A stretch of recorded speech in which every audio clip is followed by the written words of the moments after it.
I want to start tonight's podcast talking about bonds, not stock market bonds, though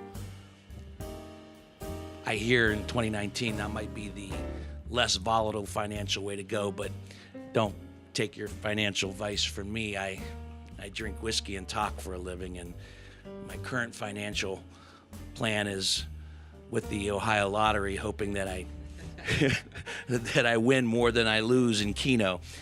I want to talk about the other bonds, the bonds of relationships, the bonds of friendships, and how those bonds actually begin. Sometimes they are innocuous. You don't even realize that they're happening. You might not even remember when they happen. I'll give you a perfect example of what I'm talking about. I'm talking about two gentlemen right here. John Whitney, our video producer for our YouTube channel. When I was a young upstart of a comic, just starting out in the business, full of everything that I needed, cockiness, assertiveness, and the belief that I was going to be huge, John Whitney was also a filmmaker, an aspiring one, early in his career. And we met and did a documentary of sorts way back when.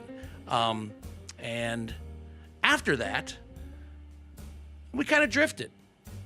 Years later, our mutual talents, whatever you want to call it, brought us back together to end up being writing partners, producing partners, and filmmaking partners on various small short films, and I might add an festival award-winning feature film, The Street Where We Live. More details on that somewhere down the line. But what I'm saying is that initial bond back then probably meant nothing at the time, but it was something that started things and eventually brought us back together. Is that how it works with you? I don't know. Greg Hansberry, our audio producer for Whiskey Business, was our producer at Sunny 95 back in the day when we all worked at the radio station together. Greg left for greener pastures, better opportunities. Those green pastures turned brown, and the crop did not yield what he thought it would. And he came back to Sunny 95. And because we started with that initial bond back then, I honestly can say, Hansberry, that your second go-round was actually stronger and tighter. For sure. I think we became closer. And now he's the producer of Whiskey Business. And it amazes me that you don't always know how bonds begin, but if there is a bond there, it shows itself eventually in friendships, in relationships, and sometimes even with your guests on Whiskey Business. Hi, I'm Dino Tripodis, and welcome to Whiskey Business, a podcast not so much about whiskey as it is one with whiskey, and a good one from the New Riff Distillery, the New Riff Single Barrel. As you guys recall, I gave you bottles of New Riff to kick off the new year. This is the Single Barrel. 111.8 proof. It's got a nice high rye content. It's spicy. It's savory. New Riff is doing some incredible things. For those of you who are in the know with bourbon, they're also responsible for the OKI bourbon, which stands for Ohio, Kentucky, and Indiana, which if you have a bottle, treasure it, because from what I understand, they will be few and far between. And eventually, once they're out, they will stay out as New Riff continues to do wonderful things with whiskey. And this one ranges between, once again, it's hard to say. I think at one point it was 49, now it's 69. Good luck. But the New Riff Single Barrel is excellent, and I've poured it for all four of us, John Whitney, Greg Hansberry, and as I mentioned right from the get-go in respects to bonds, our guest, who is Marc Heuck. We're taking advantage of a fact that he is in Ohio. He currently lives in Los Angeles, California, where he'll be celebrating his 20th year in that crazy city. Marc Heuck is a blogger. You may have read it. If you haven't, The Projector Has Been Drinking is a most excellent blog on film, and well, it kind of goes all over the place. Mm-hmm. It really just covers whatever subject moves me that nobody else has deigned to write about. Exactly. He also writes for the New Beverly Cinema as well, in more historical pieces. That's the cinema owned by Quentin Tarantino. That's correct. And you actually worked there at one point. I briefly was a projectionist there for roughly a year, and I programmed a series there. And then when Quentin took over full operation in 2014, I segued into a job at El Rey Network, doing research for Robert Rodriguez's interview show, The Director's Chair. So he brought in his own projection crew at that time. But then after I was let go by El Rey, he brought me in to do my current duties as writing for the blog. He also does a DVD commentary. We'll get into that a little bit later about some of the DVDs that he's worked on and the one he's working on currently. And for those of you who are fans of Comedy Central, he was on Beat the Geeks, which was one of the greatest shows ever on Comedy Central, and you were one of the best geeks ever. We'll get to that as well. I'm just kind of setting you up for so many things that we need to talk about. But the thing I want to start with, my friend, is that you and I go back 30 plus years at this point. When you were 19. You were 19 years of age. Hoyt dabbled in comedy. You went up on open mic nights. You did give it a shot. You went up there, and you were smart. I thought you were funny. And the one thing that we talked about, so when you were 19, how old are you now? I will be in July. I will be 50. You will be 50. So there's about a good 10 years between us. Yes. So when you were 19, I was 30. 30. Yeah. And then that's about the time I started doing stand-up. I started doing stand-up when I was 30. And the one thing I said to you back then that I remember to this day was I didn't always get what you were doing on stage as a comedian, but I was so enamored at the writing. And what did I say to you way back then? You were talking about the writing. I said, no matter what you do in this world, don't stop writing.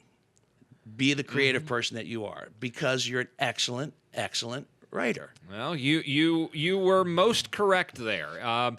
It dates back to Columbus used to have a summer arts camp called Days of Creation. And when I was living in Cincinnati, my father found out about it. And for 2 years, I went to this camp. And at that time, I wanted to act. It was a summer camp? Yeah.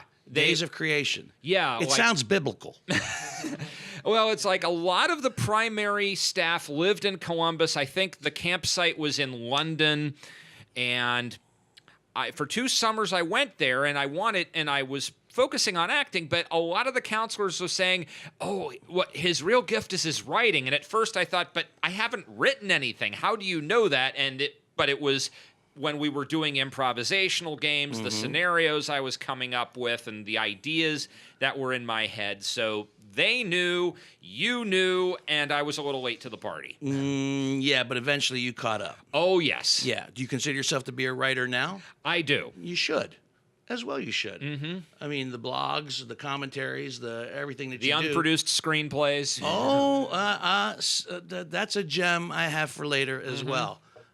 Because I still have a copy of something that belongs to you, which I'm not giving back. Okay, by the way. Please. But I meant to fish it out upstairs if I could. It's in the stack of 1,000 other things. But we'll get to that as well. Let's talk about your progression. I mean, you started trying to do stand-up. Yes. Were you disappointed that you didn't make that work or make it click? A little bit, in the sense that when I moved to LA in '99, I was following this big Ohio exodus. There were all these guys, Jack Thomas, Mike Loftus, Jake Anarino. There was this progression of people going to LA, and I figured, all right, I've got a support system. I got guys who know me. I'm gonna be able to follow in their footsteps. My only regret was I was not still in Los Angeles when you moved out to Los Angeles. Yes. It's like I came back in '94, and it's almost like, okay, there's a spot open, Hoyt, go.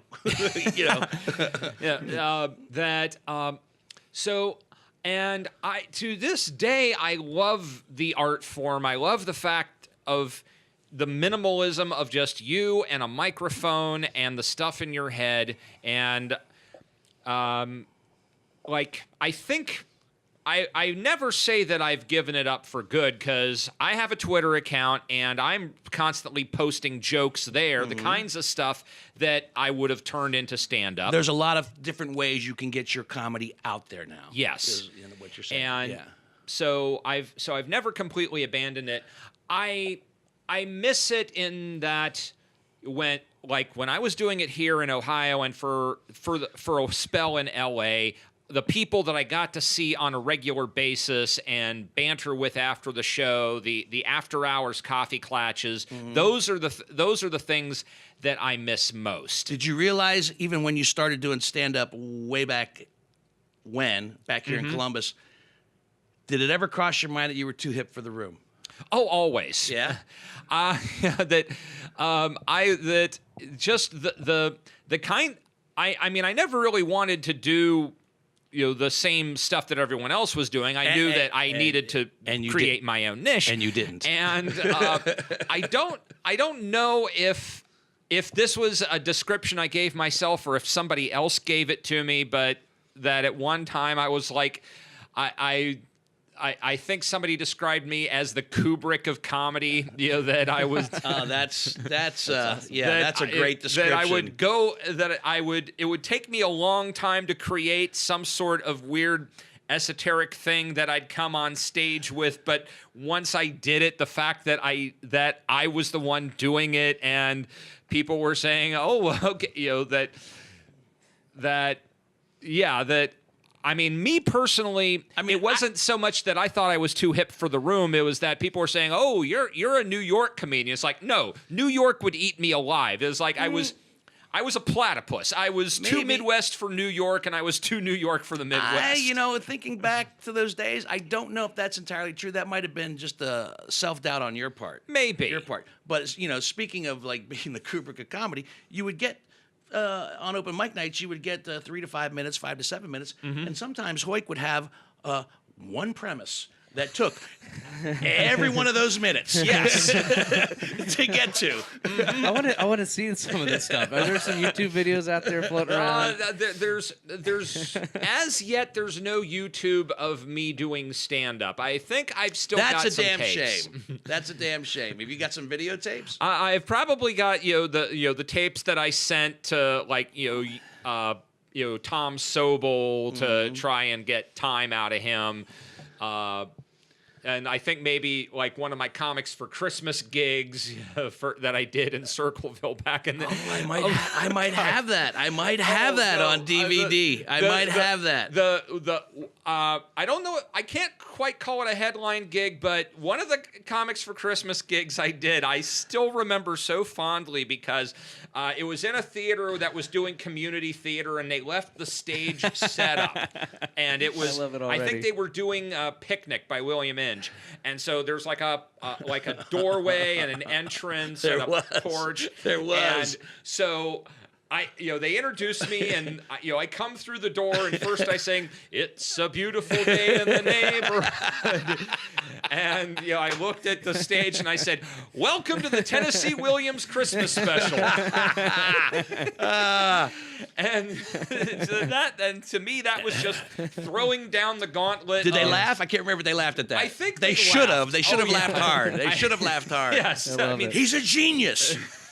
He should be in New York. Well, you see, he's a platypus. If Wikipedia had been around at the time, everybody could have just gotten on their iPhones and checked the references. And then laughed a couple minutes later. Yeah, it was.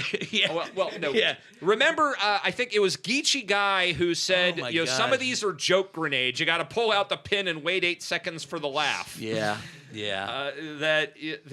I think in my stand-up I used to say, if you don't get any of these references, there'll be an 800 number you can call afterwards to get them all explained. All right, so if you were too hip for the room, maybe there were times where you're just too smart for the room. I mean, you're a smart guy. Yeah. You're a very intelligent man.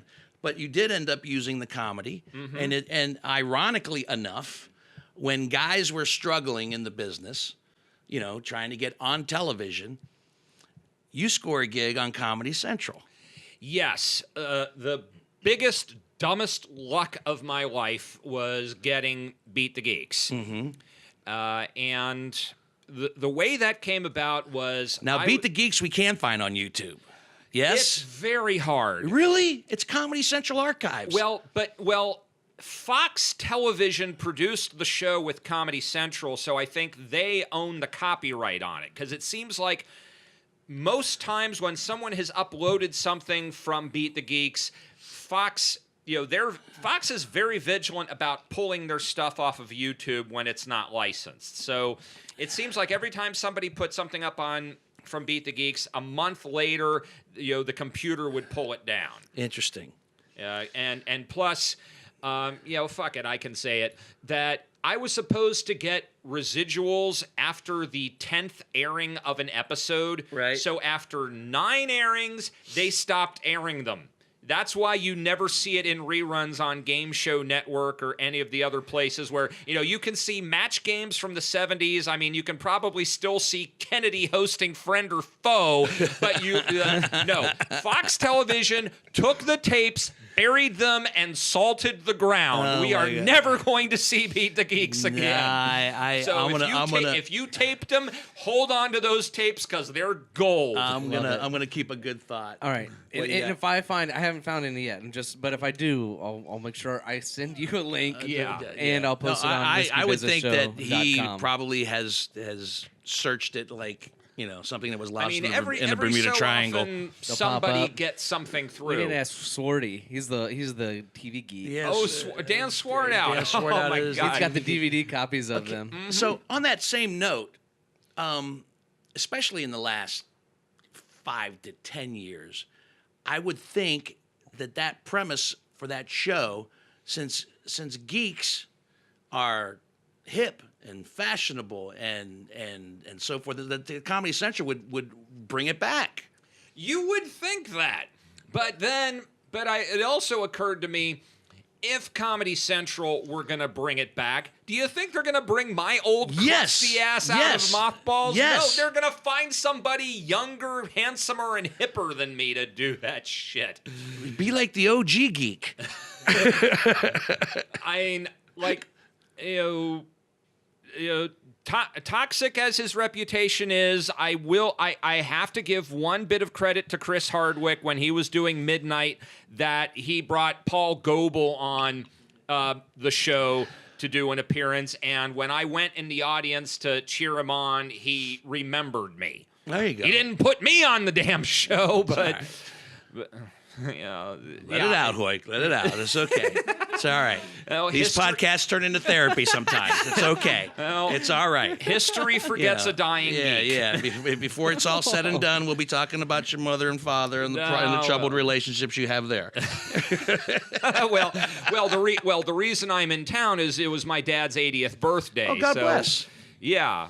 Yeah. So you came back. Do you come back for the significant birthdays? Yeah. Yeah. The big ones. So 80's big. Mm-hmm. And the last major, I made a trip back to Cincinnati last fall to help my mom move, and then before that, I think the last major trip I made was back in 2014 for my dad's 75th. So you come back. So yeah. Well, you're coming back every 5 now instead of 10. Well, it's because I am broke as fuck. If it took a dime to go around the world, I couldn't stay out of sight. I had a day gig that I took when I first moved to LA. I had worked at the Drexel Theater I had interned there while I was in college, walked right into a job, and I was there from like 91 to pretty much the day I left in 99. And I said, okay, when I get to LA, I am not taking another theater job. I like it. I can do it standing on my head, but it takes everything out of me. I'm not going to have any energy for anything else.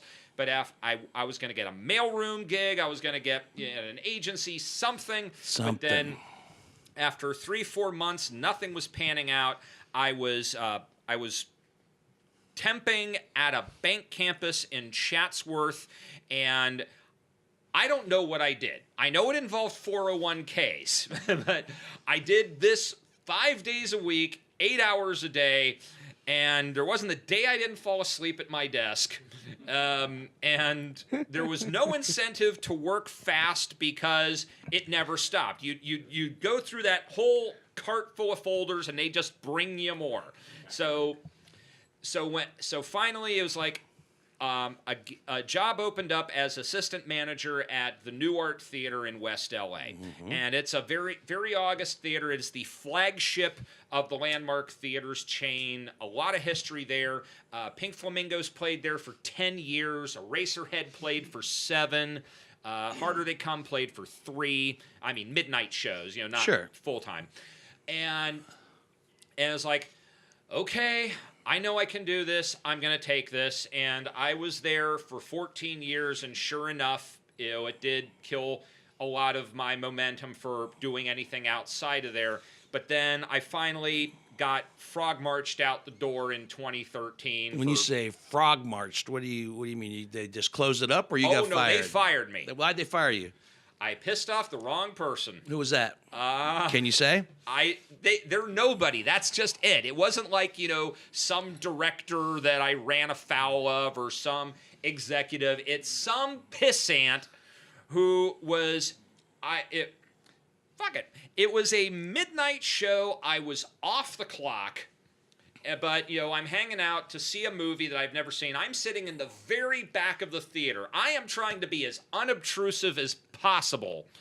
And the theater is barren, but some guy is standing in the aisle right in my eye line. And it's like, okay, if I were a patron of this theater, I would ask this guy to move. He's impacting my ability to enjoy the movie. He shouldn't be standing there. He should take a seat or go out or something. I ask him to move. He says he's waiting on a phone call, like he's got his cell on him. So I guess once the cell rings, he's going to leave the lobby. And I already have a reputation for being a hothead because look. When someone recognizes me from the New Art Theater, the first words out of my mouth are, "I'm sorry. I am so damn sorry." So I decide, okay, I've already got a bad rep. I need to walk away from this situation. So I go back to my seat. But apparently he was so rattled by my demeanor, and he knew that I worked there, that he complained to the home office. Wow. And I got brought in, and I got put on the double secret probation. And then after about a month and a half, I was an at-will employee, I was let go for failure to improve. Okay, that sounds creative. But it was a fractious marriage. The bloom had fallen off the rose years before. Me and my manager did not get along, but he didn't want to train somebody to do all the work that I did, and I didn't have a better gig to go to. When you pissed off this guy that was blocking your view, did you know that it was the guy? Did you know it was? Did I know that this was going to? No. be... Did you know that it was your higher up? Did you know, or you just thought it was somebody just blocking your view at the time? Well, no. This was just an ordinary patron. An ordinary patron. Who Okay. complained to the home office. Oh, okay. I thought it was actually your boss that was standing over there. Oh, no. And all I kept thinking my was boss had the night off. All I kept thinking was that scene in The Godfather when they're watching Tessio's girlfriend, the Godfather 2. Yeah. And he's telling the Don who's blocking his view, and then the Don turns around and goes, and he's all apologetic, and I'm like, I thought maybe that was the case. Scusi. Failure to improve. Yeah, failure to improve. Because what they were thrown by Hoyt? was the fact that I did not show remorse for the incident. It sounds very familiar. It sounds very familiar. Wow. It sounds very familiar. Company you keep. The company you keep. Write that down. Failure to improve. That's the title of your autobiography. Well, no. I already know I might have more than one autobiography in me. Right, but fair enough. My first autobiography, the primary one, because this has been in my system for years. Sure. When I was living in Columbus, I went to see Breakfast at Tiffany's for the first time with the girl I was dating. How old were you? Oh, I was in my mid-20s. And it took you that long to see Breakfast at Tiffany's? Yeah, well, you know. All right, okay, all right, that's fine. So, and we're at the Ohio Theater, beautiful, ornate, old-school place. Yes, we love it. And so the mad party scene is taking place, and everybody's getting wasted, and hats are catching on fire, people falling out of closets. And I leaned over to my date, and I said, I never get invited to those parties. So that's going to be the title of my autobiography. I never get invited to those parties. Because that's I like it. Going through my history of that, you know, whenever I'm watching something or if I'm either in a movie or just some weird circumstance or someone's talking about some amazing thing that happened to them, I just say, I never get invited to those parties. So will you do me a favor? Will you make that like just make that one like the first section of your life, and then when you write the latter half of your life, make the title make the title Failure to Improve. Failure to Improve is a brilliant second. It's a great one. It's a great title. It's the follow-up. Failure to Improve. That's perfect. Well, that. You know, that if I had just said, oh, yes, I overreacted, I came on too strong, you know, I probably could. But I think maybe at that point I had a death wish, you know, that I wanted to get out of there, but I had no job to, I figured I was building a reputation with industry people who came in the door. Yeah, they loved you. Yeah, and I figured somebody is going to hire me out of this hellhole. Well, no, the new art is not a hellhole, but my job there was just, I was there too long. And yet, we're familiar. And yet, when they finally fired me, and the amusing thing, and there's a little bit of an NDA on this, so I can't say who it is. That's fine. But I had befriended a director while I was at New Art, and this guy is this part of the NDA? I can't say his name. Okay, because I think I know who it is, so I won't say it either. Can I say it? I don't have an NDA. No, go ahead. Okay, so we had stayed in contact, and then he called me up one day and asked me, I missed the call. He left me a message asking if I was busy Saturday. He wanted to see me. And so I called him back, and I missed him and left him a message saying, I hope I can see you. It's been, good to hear from you. It's been a while. And then a few hours later, I called him back and said, I'm going to have a whole lot of time for you because I just got canned. And then I wound up doing some projection for him on the side. Mm-hmm. So it's something that I've done is run movies for people in various venues. I remember when you were doing that, yeah. And that sounded, talk about being invited to a party. I mean, those screenings, I remember you telling me about some of those screenings. Those are like, friends of very prominent people, and you're there. Mm-hmm. And but are you told not to mingle with the guests? Are you? It depends. It depends on the person. Like this guy, who sought me out, he generally lets me mingle because he knew that I knew my stuff, and it was always kind of like more after the movie than before. Before he has to put forth the impression, and then I can come out and be one of the gang. It's killing me not to say. Can I say what his name rhymes with? No, I won't. I will respect my guest. Yeah. And you're. Can we play 20 questions? Come on now.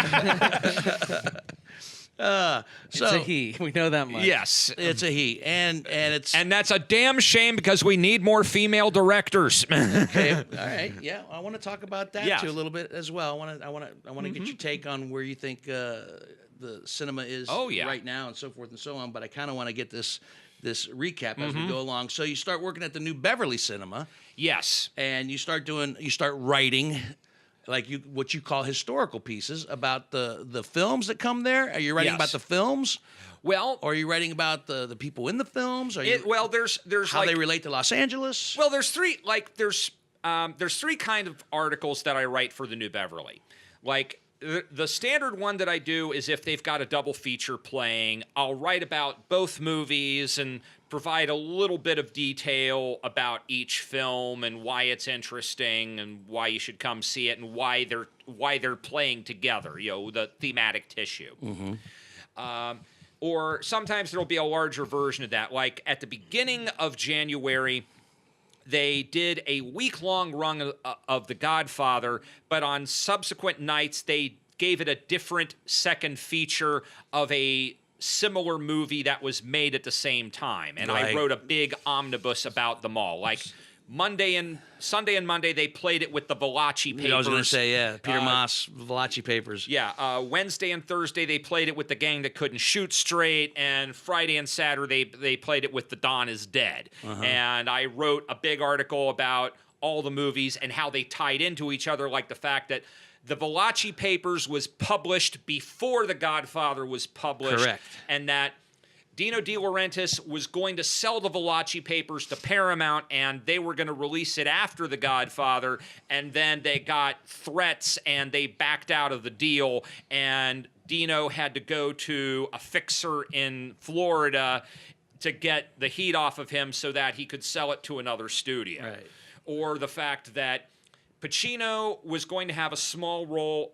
Pacino was going to have a role in The Gang That Couldn't Shoot Straight. Then he got offered The Godfather. And then meanwhile, De Niro had a tiny role in the first Godfather, and he abandoned that to take Pacino's role in The Gang That Couldn't Shoot Straight. But in order for Pacino to do Godfather, Robert Evans had to call in his mob lawyer, Sidney Korshak, to call the head of MGM and say, I can put the lights out in Las Vegas in with one more phone call unless you let Pacino out of his contract to do Gang. So all these amazing threads that I tied together into this piece. So wow. So you have That's awesome. Considerable amount of research. Yeah. So there's the omnibus pieces like that. There's single film pieces that I write about, like when the day that we're taping this podcast. Right. The next 2 days after this, the double feature at the Bev is The Last American Hero with Jeff Bridges and this forgotten film called 43, The Petty Story, which has Richard Petty playing himself and Darren McGavin playing his father, Ed Petty. And wow. Okay. And this was a big hit in the South. Like when it opened in Southern drive-ins and then in like Detroit and Tennessee and California, it did great. And then they opened it nationally and it only did so-so. And CBS played it once in prime time and then it just kind of vanished to the four winds. So when this movie got scheduled, my liaison at the theater emailed me and said, Quentin wants you to write about 43, The Petty Story. It's just like, yes, sir. Because Quentin owns the New Beverly, right? Yes. That's his. It's his theater. He doesn't do all the booking, but he approves all the booking. Gotcha. So other people put in stuff, but he has to sign off on it. Gotcha.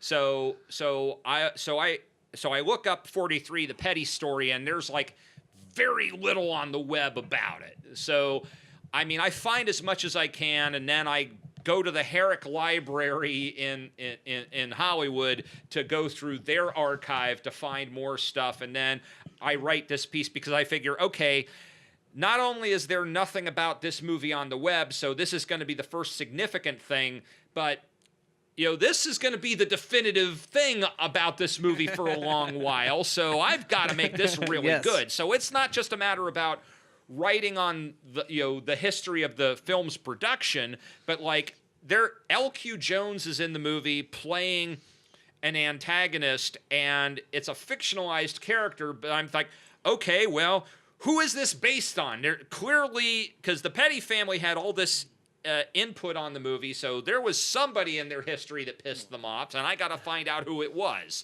And so now I got to go outside of the world of film, and I got to I got to go on Facebook and say, okay, who follows NASCAR? Who knows the history? Who doesn't? Woo-hoo! And so. Give me some Grant Biffle. Yeah, so I mean, I find somebody who's like, okay, well, I know these are the people that Ed Petty raced, and these are the people that Richard Petty raced, and so, and there's enough. Oh my gosh! But the kind of stuff that you don't find on Wikipedia. But I got to leave it behind for the next guy. Well, but then do you add that stuff to Wikipedia? Do you add that to IMDb, or is it exclusively to? Well, here's my deal.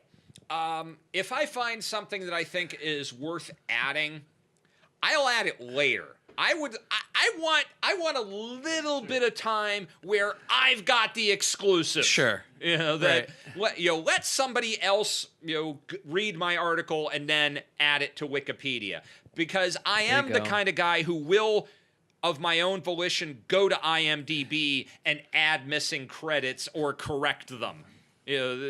Where there's just I will find an upload or a bootleg of a movie, and I will write down all of the credits and then transcribe them to IMDb. That I am trying to make the path easier for the next historian after me. Sure. Why don't you add some bullshit to my IMDb page? Something a little more flattering. Well, I mean, if I'm not mistaken, I think I augmented the. Don't say it. Go ahead. Bottom feeders listing. Oh, I don't mind bottom feeder. I thought you were going to talk about the other movie. Oh, no. Honey, I Sacrificed the Kids. That would have been a great title for it. I did suggest that one. We'll leave that one be. We'll let that one set for a moment. Okay, well, I really don't want to bring that one up. Well, let me say this about that film. Oh, okay. If you must. Well, I must, because, well, first off, that movie brought us together. Well, it brought us together, but we knew each other prior to that, I thought. What's it really called? It was working on that movie that I got into your orbit. Yes. Okay. Well, What's it really and called? Whitney and I were also in the film program together, so we were in a lot of the same classes. So that movie united the three of us, but and that's how we got involved in the documentary. Okay. And see, it was such a, what's the word I want to use? Painful. No, at the time it was a great experience. Yes. But in hindsight, I think I've kind of You won't even tell me what the name of it is. Because I'm not even sure what the name of it is anymore. Yeah. This is a project you worked on Yes. a long, long time ago. And it's been, being worked on forever. And supposedly it's finally coming out. Oh, Still. dear. All right, That's 2 a points first. for Hoyt. There's a first. All right, yeah, go ahead. Lost I got a bottle, boy. That's cap okay. in a Yeah, it's not glass. going to hurt anything. It's Okay. alcohol. Tastes like victory. No.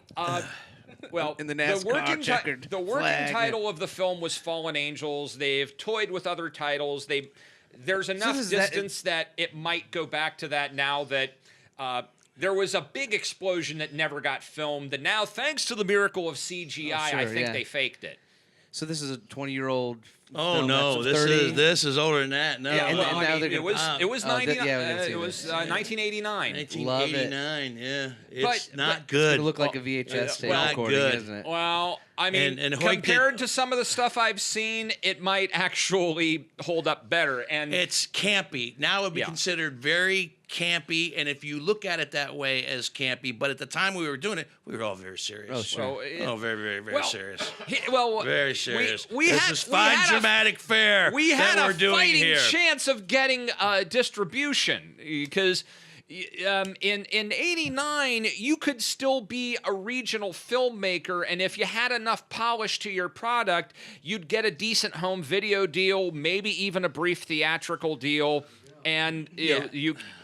And I think the and working now a lot of those films are being revived. There are these boutique labels that actively look for regional cinema, Like a cult type of following. Well, I don't quite. Yeah, it could fall. It could fall into that category only because at the time we shot it, All right, and the movie, it's on my IMDb page. I can't ignore it or disavow it. It's on there. Right now it's called Blood Church, I think. Okay, yeah. I think it's called Blood Church. That's the one they've been going with. That's the one they're going. And the Scream Queen, as they called them. Linnea Quigley. They got her for 3 days. And she was the hot Scream Queen at the time. So that was like a coup.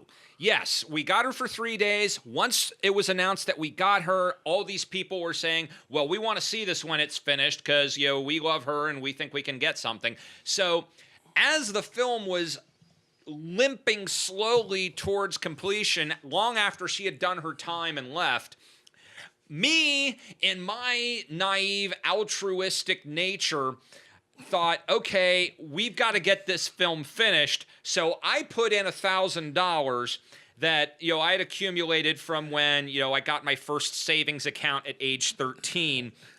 And, my father is watching all of this. Oh, my God. And, of course, now that we know the film has not been officially finished or released, he saw me lose my $1,000 on that movie, and consequently, he has never invested in a film after that. So, he's still pissed. Well, he's not pissed. He just he's very much an OPM guy, other people's money. Is like, if you can't convince somebody else to get behind your project, it's probably doomed. Now, of course, the converse to that is a lot of people say, well, if you're not going to put your own ass on the line for this project, why should I, risk mine? So it's this eternal conundrum. Heartland of Darkness. Okay. That was another working title. And there's I got to admit, I love Hoyt's Honey, I Sacrificed the Kids is still a winner with me, though. It would never be that. That would be hysterical if it was. And since it was about a demonic cult, I was also thinking Sects, Lies, and Videotape. Nice. Oh, look at you. I'm an idea man. Yeah, beautiful. While he's searching that, let me ask you a couple personal questions. Okay. You're celebrating 20 years of living in Los Angeles, California, a city that is notoriously known for spitting out those who don't make it after 5 or 10 years, and yet you have stayed and maintained. What's the secret to your longevity in staying in that city in an industry that you obviously want to stay in and be in and continue to do something really grand in? Though I think the things that you've done so far are grand and notable. How have you managed to stay there in the status that you're in? Oh, well, I mean, it's been difficult. Do you love L.A.? Yes, unequivocally. When I was home for my dad's birthday, and I was talking with some of my extended family about most recent one. Yes, the 80th. Yeah, Okay, all right. Yeah, the big 80. And I was talking with my extended family about, some of the hardships that I've been having. They were saying, well, why don't you move back to Cincinnati? And I'm thinking, after you've seen Paris, you can't go back to the farm. And because that there in LA, I am within my element in terms of like being able to go to old movies constantly. Right. That there was a halcyon time from about 2007 to, 2017, where there were about 2 fierce venues that were doing really great repertory programming, and where I had parlay that I could get in for free, and just seeing amazing stuff happen that wasn't being done anywhere else, and also making a lot of friends, having a support system of other artists, musicians, actors, people on in various scenes. Like, one of my monthly gigs is I work door for a speakeasy. Nice. And it's populated by middle-aged goths, fetish middle-aged people. goths? Oh, yeah.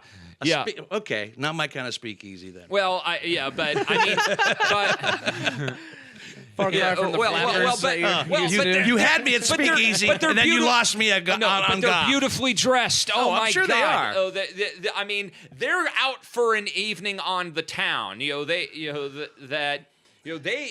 made an effort to dress for the night, and the acts that get put on are amazing. I don't get to see any of them because I'm outside, but I'm part of something different and unique that I'm sure there are people in other parts of the country trying to do this sort of thing, and maybe they're having success. I don't know. But if I tried to come back to Ohio, be it Columbus or Cincinnati, there'd be some people that I still know, but I'd be starting from zero again. You think? Well, I mean, you're bringing a lot of history and a lot of experience back with you, so you're not really starting at zero. Well, don't get me wrong. I don't want you to come back. Yeah. I mean, I would love for you to come back. I know exactly. I would love for you to come back. Look, because and it leads to my next question. Are you lonely out there? Because some of your best friendships are still here in Central Ohio. It gets lonely sometimes. Do you have friends out there? I mean, close friends? Yes. Okay, good. I have close friends. I get to see them on a regular basis. I don't have a girlfriend. I really want to fix that. Well, I'm sure with the 17 people that'll watch this podcast on YouTube, I think your streak is about to end, my friend. I think things are going to change dramatically. After this goes on YouTube, look out. Failure to improve. No more. No, but I do. I mean, through the years we've stayed in touch, sometimes more regularly than others. But I've always worried about you, and then I've always admired you for sticking it out, because I know there were times where you thought you were going to pull up stakes and actually come back, and then you stubbornly held your ground. Yeah. Well, I was. Before I came to do the podcast tonight, I was hanging out with an ex-girlfriend of mine, and talking about roughly the same thing. What keeps me there when the city chews up so many other people and they come back. So to quote another movie, are you going to live and die in L.A.? I will likely live and die in L.A., but I am going to have my remains buried in my family's vacation spot in the UP of Michigan, which leads me to another great movie title, Those Who Love Me Can Take the Train. Nice, very nice. If that doesn't work out in the UP, you can bring them here. Oh, well. I'd be more than happy to house you. I could be more than happy to house your ashes here at Casa Tripod. Well, I mean, I'll put you downstairs with my dog and my cat and Hoyt. Well, I always liked that John Barrymore story about when his friends stole his body from the funeral home, and they took him out to the pub and set him up with a drink, and they were having a wake while he was there. If decomposition wasn't an issue, then bring me out for all the festive occasions. I want to catch you early. I want to go back to a word you mentioned earlier in the podcast.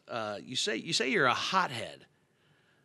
Well, not so much anymore. I've never known you to be a hothead. What you describe as hothead, I see as passionate. Yes. And aggressive about what you love, and pretty much outspoken about what you care about. How do you think that translates into being a hothead? Well, it doesn't. You don't strike me as an angry. You never struck me as an angry young man, and you don't strike me as an angry middle-aged man. Well, I think a lot of my passion does not jibe with corporate culture. Okay. And the New Art is a beautiful place, and Landmark was a good organization when I worked for them, but they are a corporation, and consequently they have their ways of doing things. Are you telling me, Marc Heuck, that you're not corporate material? No. Is that what you're saying? we don't think you're really Bushwood material. Yeah, very funny. Very funny. Yes, that there would be, much like stand-up, that when people would show up 20 minutes late after the feature had started, Sure. and want to get in, and I would, after a little wrangling, I'd let them in, and I would inevitably say something like, "Can we get you anything else, like a goddamn watch?" Yep. And people did not appreciate that. That I had a reputation as the surly guy at the Newark. Like if back when the IMDb had message boards, I would periodically look under my name, and there would be people who had come to the Newark for something, and they'd run afoul of me, and they'd be talking smack about me, and like usually I would play along with it, and I would reply back, "Oh yeah, someone ought to take him into the back and beat the shit out of him." But but eventually, corporate people don't have a sense of humor. Well, They're worried that they're going to lose $10. Back to what you were saying, though, too, is, some of that, I think, is you're not a dick in reality. You don't seem to be a dick to me. But you're maybe the smarter man than most people in the room. And that's, I think, when you have a bunch of idiots. No, and I also think that people are threatened by that. Right. Well, I do have... Well, look, first off, I mean, I'm in a jocular situation right here, but if you saw me on the street, just being myself, I've got a resting murder face. Yeah. I've got Whiskey business on Instagram, ladies and gentlemen. I've got see, I've never heard anybody describe themselves that way. I've heard resting bitch face, resting asshole face, but never resting murder face. Well, I mean, look, I hope I hear that on ID Discovery Channel or something. He had a resting murder face. It was only a matter of time before he would kill again. I wear black I wear black trench coats, because I like how they billow at my feet like I'm in a western. The reason I keep my hair long because you can. God bless your hair. But you also have magnificent hair. I was just magnificent hair, ladies and gentlemen. But Marc Heuck, if you're just listening to this, go to the YouTube channel and look at his magnificent hair, which you have cut, and you cut it. You sold your hair. Well, that's the thing. You not sold it. You donated your hair. Well, when I was 35, I had this weird thing where my hair was long enough. I shaved my head and donated it to Locks of Love. Awesome. And I'm happy for whoever got my hair and with all of its gray highlights. But consequently, when I shaved my head and watched it grow back, my own father asked me, "How the hell did you get through airport security?" That if I shave my head, I look like a thug from a soap opera. See, with my hair is long, I look like a large, friendly dog. You can't. It was like, "You're cool. Let's throw a ball." You do not look like a large, friendly dog. You do not. Yeah, you do. No. Give me a murder face. Yeah, let's see the resting murder face for the picture. Go Okay. ahead, give us one. Oh yeah, that's scary as fuck. Oh, no. Okay, look, we're drinking. Really not gonna murder True us, though, story right? here. I'm at the Roosevelt. I would expect nothing less. I'm at the Roosevelt Hotel during TCM week with my best female friend. Are those fun? Oh God, they're amazing. I see them advertised all the time. It's incredible. People come from all over the country to see old movies. Will you get me in? Well, I don't have an in. You don't have an in at TCM? No. Nah. We got to fix that. I know one programmer at TCM because she played one of my favorite movies. All right. Which was? Butcher Baker Nightmare Maker. You sure you're not a murderer? No. Well, it rhymes. No. He's a pleasant murderer. No, it's from 1982 with Susan Tyrrell and Bo Svensson and Jimmy McNichol. It's Walking Tall, Bo Svensson? yeah, Okay. and he plays a villain. in this movie, and it's like I think the first villain character he ever played. So anyone who's used to watching him in Walking Tall, when they see him on screen, they're thinking, "Oh, Buford Pusser's here. He's going to solve everything." And like, no. He's not come to help. He's come to use that big stick on me. He's the nightmare maker. Yeah. Because I wrote about it for the Bev. They played it about a year and a half ago, and I wrote a full-length article about it. And it's because I used to own a print of that movie, and then I got into money trouble, and I had to sell it to somebody else. I have a 35 millimeter collection. You do. Yeah, that's amazing. I have like about over 200 trailers and 20 feature prints and some selected shorts. And like I think the two crown jewels of my collection, I have a print of Night of the Living Dead. Wow. Which, even though they've done a restoration on DCP, prints of Night of the Living Dead are pretty valuable because the film fell out of copyright. So if you've got a print, you can basically play it and make money with it because you're not paying anybody for a licensing fee. We did that. That was our first.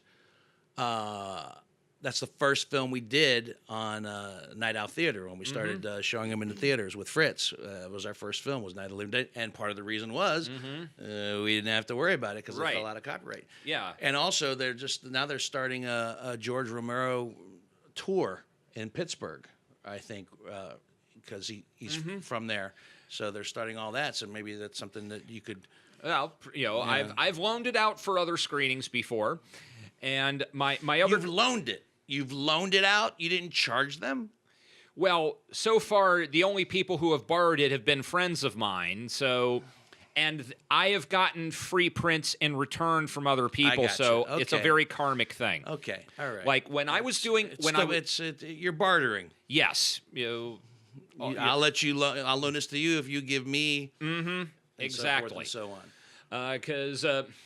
I mean, that was one of the things that ingratiated me with Quentin before I started working for him, was that back in 2007, to promote Grindhouse, at that time, he didn't own the Bev. The original owner still had it. He passed away in 2007. That's why Quentin took it over. But so he four-walled the theater for 2 months with all of his favorite Grindhouse movies.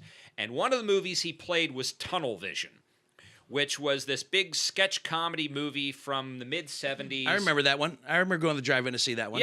Yeah, there's all these people who went on to become famous in there. You've got Betty Thomas, Joe Flaherty, John Candy, Chevy Chase. And when Tunnel Vision originally played in theaters, there was a bonus short attached to it, which was an animated cartoon of Cheech and Chong's Basketball Jones. And I had the cartoon in 35 millimeter. So when Quentin was doing the Grindhouse Fest, and I said, I've got Basketball Jones. I'm going to loan it to you because you should run it before Tunnel Vision, like the good old days. And they did. And then a few months later, I'm outside of a bar that is no longer in Los Angeles, one of the better LA bars called Bar 107. And I'm in, and then I stepped out, and Quentin's across the street having a smoke with some other people. And, I mean, he's seen me at the New Art and other functions, but we don't really know each other that well. So, at this particular time. So, yes. Yeah. So I step out, and he's like, "Oh, hey, I know you." It's like, you borrowed my copy of Basketball Jones. Like, oh, my God, that was you! And then we went back into place, and we closed it.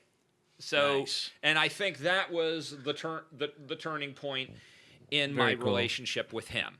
Cheech and Chong, Quentin Tarantino. Well, he has his own print of Basketball Jones, and I still have mine. And you could probably drop a lot of names. Well, other than Quentin Tarantino. Yeah, I mean, and the thing is that I don't drop names to try and impress people. No, I don't think you like. would.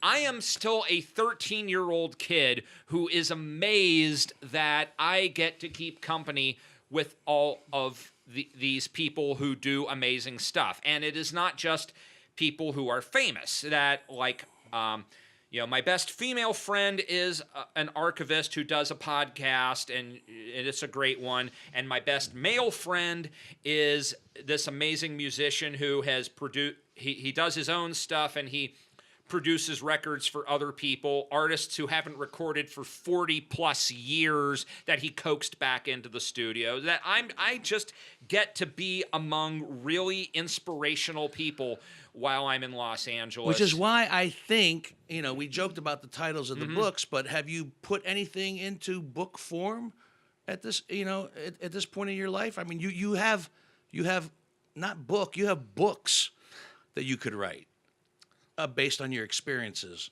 in Los Angeles over the last 20 years and the run-ins that you've had with people and the things that you've done.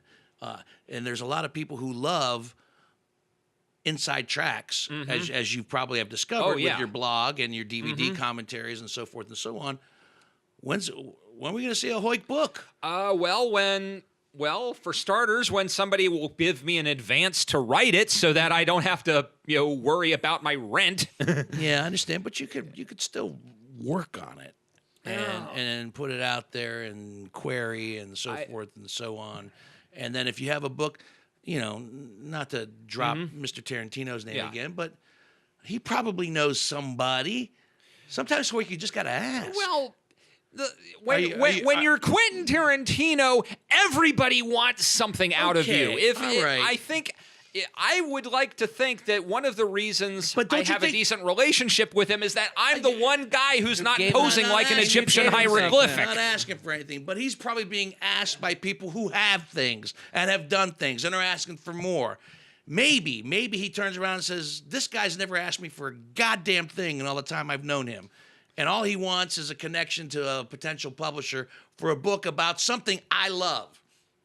Well, I mean, when you put it like that, I'm playing the long game. I understand.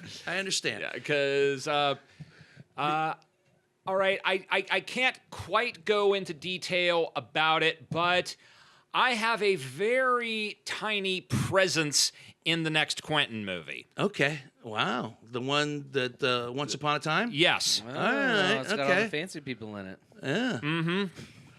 Oh, it's, when they were going over Los Angeles and recreating all of these lost period locations, it was such a beautiful thing. It just made me wish, I want this film to be finished, but couldn't somebody just keep doing this, make a TV series and then restore this location for a week or so? And because I wrote a list of 10 locales that they didn't use that I wish they would have used in LA. We're gonna have a lot of hashtags on this when we post some of this stuff on Instagram. Well, you're gonna have a lot of shit you're gonna need to look up after you listen to this podcast. Yeah, which is fine. I want to touch upon, and I say touch, and I'm sorry because we're running out of time because there's a couple of things I want to ask you. The DVD commentaries, which you've been doing for years as well. Yes. The most recent one is the biggest one I've done so far is Mac and Me. Mac and Me. Which, if you're not familiar with it, it's a ripoff of E.T. Yeah. That had major sponsorial support from Coca-Cola and McDonald's. Mac. Yeah. That basically this producer figured out that Ronald McDonald was one of the most well-recognized people in the world, and that if you could get some sort of merchandising tie-in with him, you could. And they approached this filmmaker named Stuart Rayfull, who had already done some really cool movies. He did a movie called High Risk with James Brolin and Ernest Borgnine that I really love. And they said, "Can you come up with a story?" I think they wanted to do. I don't know if they wanted to do an E.T. modeled story, but they came to him at the last minute to do it, and he cranked it out really fast, and they shot it really fast, and it's a fun, whacked little movie. And Shout Factory put it out on DVD last summer, and I did that commentary. Didn't it do rather well when it first came out in theaters? No, it didn't do well in theaters, but it did okay on home video and cable. All right. I remember watching it. Yeah, well, what happened is Paul Rudd that was a fan of the movie, and so every time he would do an appearance on Conan O'Brien to plug a movie, instead of showing a clip from the movie he was plugging, they would just show a clip from Mac and Me. The same specific clip of somebody of a wheelchair guy. Yeah, because it's about a kid in a wheelchair who meets an alien, and so they showed the same clip of the kid in a wheelchair spiraling off a cliff into a body of water, and so naturally, when people found out I was working on the Mac and Me Blu-ray, they were saying, "Oh, are you going to get Paul Rudd?" He's busy right He's now. A little busy right now. But wait, did we cover why you specifically for that specific movie? Just because you're a movie buff? Well, or what's the connection? You know how I got it is because the producer on that particular Blu-ray had been one of the geeks on Beat the Geeks. It was Antonio Lopez, who was the Simpsons geek on Beat the Geeks, remembered me.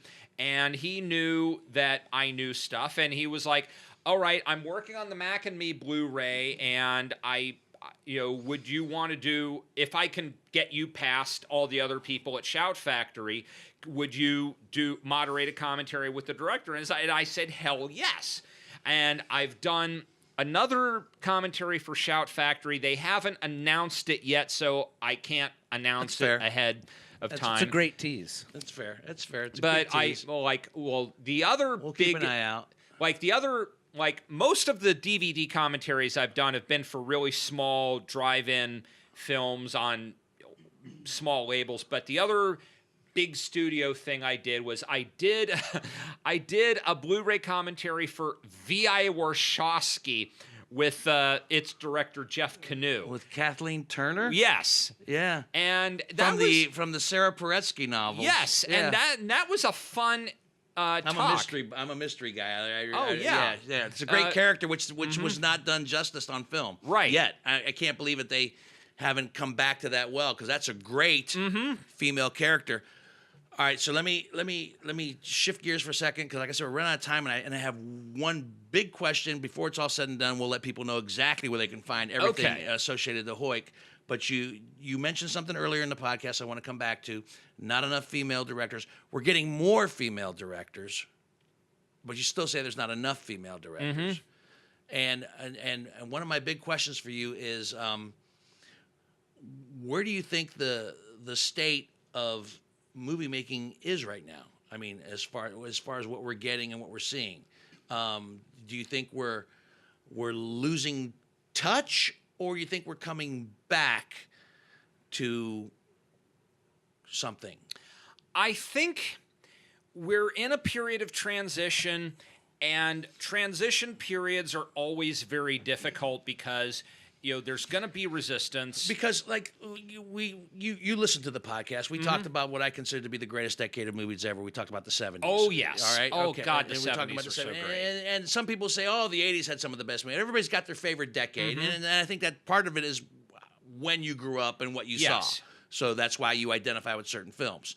But someone like myself and someone like you who's able to go back and look at bodies of work through the decades can be a little more discerning as far as what they consider to be the best. So where are we now? I mean, as far, in your opinion, as far as movies being made, and do you think that the smaller films are getting their due? Do you think you could still make a relevant quality movie without, the big Hollywood machine behind it? I think you can. When I did my top 13 for the year, because, and you still do that? I do it on the blog. Okay.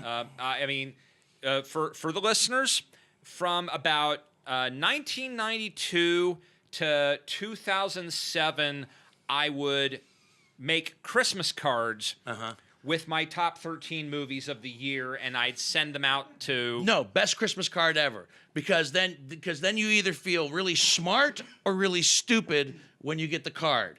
If you can click off and I'm being conservative here. If you can click off 6 of the 13 movies that Hoyt mentions in his card, you feel brilliant. And then, but there were some years I would mark off 2. And why 13? Just unlucky. It started at 10, and then in 1994, Wait, never mind, I'm sorry, which is one of the greatest movie years in modern history. 1994 just had so many movies. I wanted just a few more, and 13's a prime number. I'll go to that. There you go. Give me 3 more movies, and I just kept going from there. Yeah. So then in 2009, I decided. Well, 2008, I was just exhausted and I can't. Stamps are expensive. I've got to cut the cards. I didn't buy the forever stamps when I should have. I didn't see everything in time. Trying to squeeze it in, I can't do it. And then 2009, I thought, all right, I'm going to start a blog and I'll post it online and people can find it. And no stamps. So I've posted it at my blog ever since. But the Projector Has Been Drinking. Well, the proper address is projectorhasbeendrinking.blogspot.com. Okay. But if you write the Projector Has Been Drinking in Google, you'll find it. You'll figure it out. Okay. Yeah, we'll get all the exact information before it's all Yes. said and done. Female directors. What I was going to say. Go back to wherever you want, yes. my friend. Yeah. That my point was that a lot of the movies on my top 13 were not major studio films. That they were smaller indies, and quite a few directed by women, and not even trying to break out. That this my number 2 movie of the year that when I talk about, most people have no idea what I'm talking about, is a movie called Madeline's Madeline, and I'm forgetting the woman who directed it and the girl who stars in it. They're both amazing, and I've had way too much to drink. Really fucking good. But what I can say, it's the name actresses that are in it are Molly Parker and Miranda July, and it's about the artistic process and when someone inspires someone, what happens when are they co-opting their story and turning it into something else? A lot of deep shit. Oh, thank you. You've just put it in front of my head. So the director is Josephine Decker, and the lead actress is Helena Howard. Oh my God. Thank you for that, because they should be trumpeted because they're so damn good. That this woman made this movie just trying to do her thing. And luckily she sold it to a distributor that knew what they had. They made the single greatest trailer of 2018. I mean, they made the kind of trailer where I saw that and I was like, that motherfucker better get a raise. And he's not a trailer maker. He's like an abstract artist, but they said, let's hire this guy to make the promo. And so to answer, in roundabout answering your question, we're getting that. I think that there is really interesting and great stuff happening. It's not having the easiest time finding its way to market. That if you want it, you've got to make a little bit of effort to find it. I see more female directors on television as of late than I've ever seen. I mean, Michelle McNamara made her bones on Breaking Bad and just did amazing work there. Patty Jenkins has currently got the TNT show that's running as we speak. That just started with Chris Pine. I am the and night. Lexi Alexander has been doing Supergirl and other shows. Right. Even though she did 2 of the most brilliantly brutal movies of the noughts, which were Green Street Hooligans and Punisher Warzone. That there are all sorts of people on the margins, women directors, but directors of color, of other that that you're going to have to make the effort to find them because they don't necessarily have the infrastructure that they can only boost them so high. That if you're on Twitter and you're following the right people, you'll hear about them, but at some point you're going to have to want to look for them. But if you go looking for them, you're going to be so bloody well rewarded.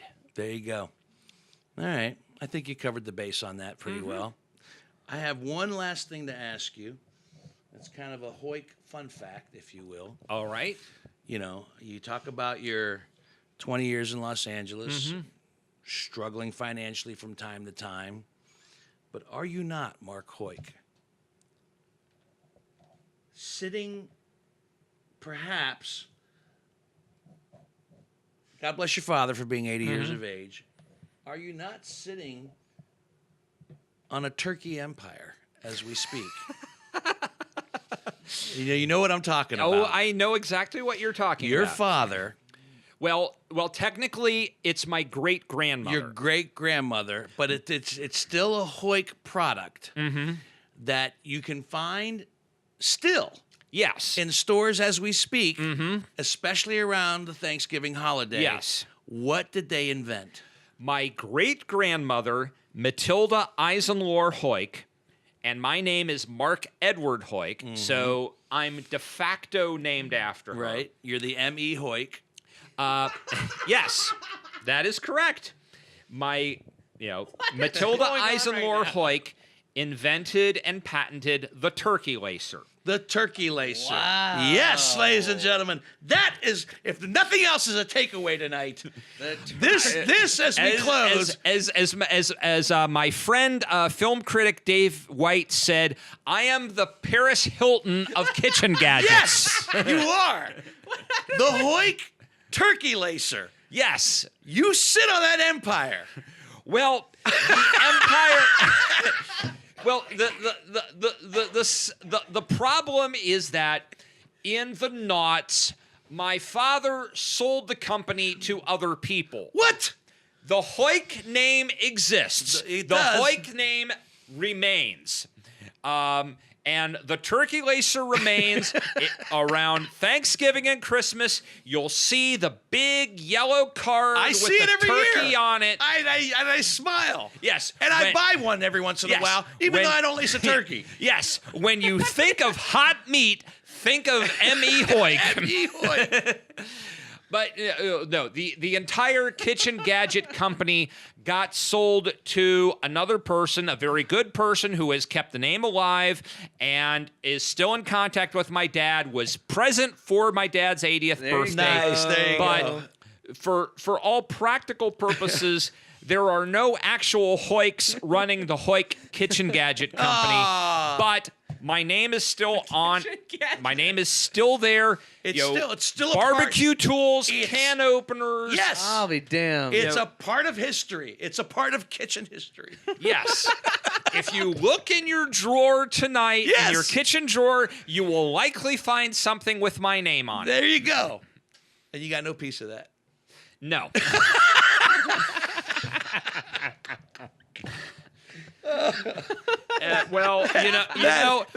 Think of all the people who did sitcoms in the 50s and 60s, and they don't get any All right, fair enough. Bo Diddley lived in a trailer park, okay? And he deserved that money more than me. Oh my gosh. Buddy, I could talk to you for another hour and then some, but I want to say what a treat. First of all, just to see you, because I know you're going back to L.A. tomorrow, and you're going to hang here at my house until you have to drive back to Cincinnati. So we'll talk some more afterwards. That should be recorded as well. Oh yeah. But let's let people know how they can read and see all things Hoyt. The Projector Has Been Drinking is, once again, say it. Projector Has Been Drinking.blogspot.com. Okay, and what about the stuff you write for the New Beverly Cinema? Go to thenewbev.com/blog, and that's you'll have to scroll down, and then it says click for more, and you'll see my stuff pop up there. And on the Projector Has Been Drinking, do you make note of all of the DVDs you do commentary on? I don't necessarily make note of all the DVDs there, but I can tell you right now the most recent titles I've done: Mac and Me, V.I. Warshawski, Steel Arena. I've got one more coming out through Shout Factory. Let's just say we were talking about Cheech and Chong. Half of them are involved in that commentary. Nice, very boom. nice. Half of them. Yes. Half of them. Which can you say which half, The or is that another? dancing half? Is there another NDA there that we can't discuss? We got a 50-50 shot at it. I'm going to go with Tommy. It's the half that used to share an apartment with the great folk singer Karen Dalton. So if you know that, The half that used to smoke weed. All right, and let me ask you quick because and you can also find me on Twitter at _HOYK, because I use my phonetics. Phonetic spelling, because my name is spelled HEUCK, and nobody ever gets it right unless you buy the turkey laser. Yeah. So are you on the Instagrams? But the Hoyt, and that's what we affectionately call Instagram. you. We affectionately call because I use a razor phone, so until somebody is going to add a couple more zeros to my paycheck, that is amazing. And I just have to throw this out because I got to ask you, on all the years on Sunny, did you ever have to do this? Tonight's forecast is going to be a blistering 5 below zero, so fill up with BP unleaded. It's the only gasoline with fuel line freeze up. You go or BP pays the dough. Yes, we had that. That is my ringtone now because before your time. We're gonna play it tonight. But that played over the years during weather and forecast. I remember that. I do remember that. Yeah. The Ohio Sounder. On a cart. On a cart. Yes. Our guest. What'd you think of the new riff, by the way? Oh my God, this is so delicious. The new riff single barrel. That's been our guest spot, the new riff single barrel. It's got a nice high ride content. I shared the one you gave to me with my buddies. We loved it. But yeah. This is it's. Well, the thing is with a single barrel, every bottle is going to be just a little bit different because, hence the name single barrel. They're all made just a little bit different. You'll see different proofs. This one's 111.8 that explains proof. It. I was going to say, this is a little bit hotter than what I was drinking before. Yeah, it's and the other bottle I have in there, I believe, is 110 proof. Okay, big deal, big difference there. But I think it's really smooth, but also a little savory. A little spicy. It's got a nice high rye content, about 30% rye, and new riff is doing amazing things. I like the music theme. In the music theme. Oh, the riff, You see the little music. It's good but stuff. It's the hook that brings you back. It's always the hook that brings you. Oh, look at Hoyt's making himself laugh. Also, let me just say that again, aside from being just a guest on the podcast, I can't tell you how happy I am to have you here as my friend. I miss you. It's so good to see you. I'm glad we're able to work this out. Yes. We actually bumped a guest tonight and moved him to tomorrow night. We're going to do back-to-back podcasts so we could accommodate you. And I think am very grateful. No. I think it was well worth it, every second of it, because I think people need to know what you do. And also thank you for being a supporter and fan of Whiskey Business. You have promoted us from the get-go, and you've also been a big supporter of me. I mean, you've written things over the years that have kind of touched my heart and just made me smile, and I thank you for that, because you're just a class act, dude. You're just you're a good friend. You're a class act, and you are, as I mentioned at the beginning of the podcast, one of those bonds. Started early and cemented itself early. Maybe unbeknownst to me at the time, but something that shows itself and is realized as we sit across from each other tonight. So thank you. Our guest has been Marc Heuck, the guest bottle, New Riff Single Barrel. You can check out Marc Heuck on the Projector Has Been Drinking and so many other things, which we will put for you guys to see. But check that out. That's the main one. The Projector Has Been Drinking, right? That's all mine. That's all you. Mm-hmm. I also want to thank our video producer, John Whitney. Check out our YouTube channel. And also, of course, our audio producer, Greg Hansberry, who does a wonderful job each and every time with the podcast. And we have Facebook for you to check out, right? Just do all the business, Hansberry, as you always do. Yeah, Facebook, just search for Whiskey Business. Whiskey Business Podcast on Instagram. YouTube is a lot of fun, especially today, because we want to make sure that we can see. You gotta see the resting murder face. You have to see resting murder face. That's just search on YouTube Whiskey Business with Dino Tripodis. Yes, and subscribe, of course, on YouTube or where. Subscribe on iTunes or wherever you listen to your podcast. But if you're on iTunes, rate and review us because we want to spread the love. We want to spread the love. We've got Marc Heuck tonight. We've got more great guests coming up in the weeks to come. Some Oscar reviews coming up. We got our annual Oscar review with George Wolf and Hope. George Wolf and Hope Madden, right? Yeah. They said the Mad Wolf crew. We'll have them on to talk about the crop of films this year. We've got a friend from Jack Daniels showing up on the podcast. We have the superintendent of Ohio Liquor Control coming back on the show next week. James Canepa. He's a heated character. He's a heated character. People love him or hate him. I like this. Because Ohio is busting people now for secondary market sales. So we'll ask him about that and more things.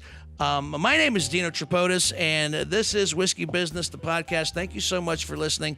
Again, many thanks to John Whitney, Greg Hansberry, and to you folks as well for tuning in. I know we've had a sluggish start to January with schedules and whatnot, and we apologize for that, but I can tell you that in the weeks and months to come, we are jam-packed with fun stuff. So thank you for tuning in. And so, until the next bottle, see you.